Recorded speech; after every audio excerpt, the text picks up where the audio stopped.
So I purchased this online. It came very quickly. I want to talk about this. This is the War Scroll. It is non canonized.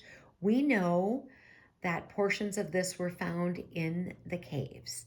And this is the only one that I was interested in purchasing. Now, I have a Bible that has other non canonized books, but of the ones that we were talking about from this other book of Enoch, this one intrigued me. And it intrigued me for three particular reasons. One, it has military information. Two, fighting information. And three, information on religious preparations. Now, I haven't looked at it, and I think it will probably be towards the end of April before we have a chance to dive into this. So here is what is interesting. Now, if by the way, if this turns out to be crazy like Enoch 3, we're not going to do it. But I don't really know because I haven't looked at it. But this is the reason that I think it's interesting and I wanted to purchase the War Scroll. So, there are a lot of times in scripture where there's a battle or some sort of fighting. And I wanted to see if there was anything in the War Scroll that had the same story as we have in canonized scripture.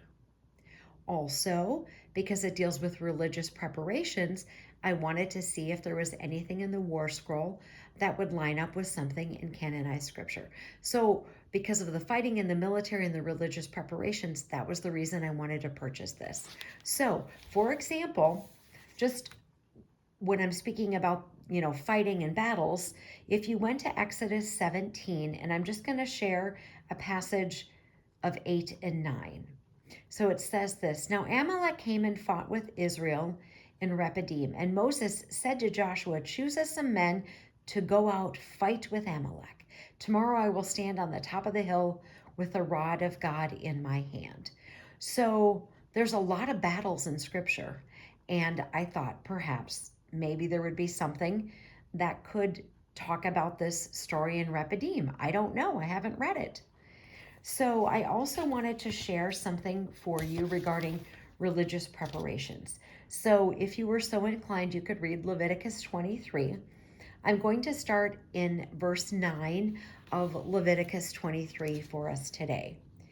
And the Lord spoke to Moses, saying, Speak to the children of Israel and say to them, When you come into the land which I give you and reap its harvest, then you shall bring a sheaf of the first fruits of your harvest to the priest. He shall wave the sheaf before the Lord to be accepted on your behalf.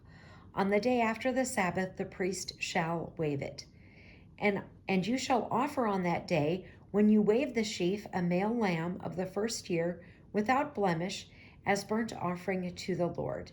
Its grain offering shall be 2/10 of an ephah of fine flour mixed with oil, an offering made by fire to the Lord for a sweet aroma, and its drink offering shall be of wine 1/4 of a hin. You shall not eat neither bread nor parched grain nor fresh grain until the same day that you have brought an offering to your God. It shall be a statute forever throughout your generations in all your dwellings. So God has these provisions. He has these instructions.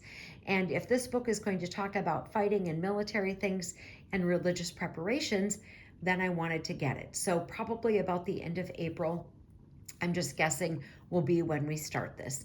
Armor up. We ride at dawn. May God bless you as always. Have a great day.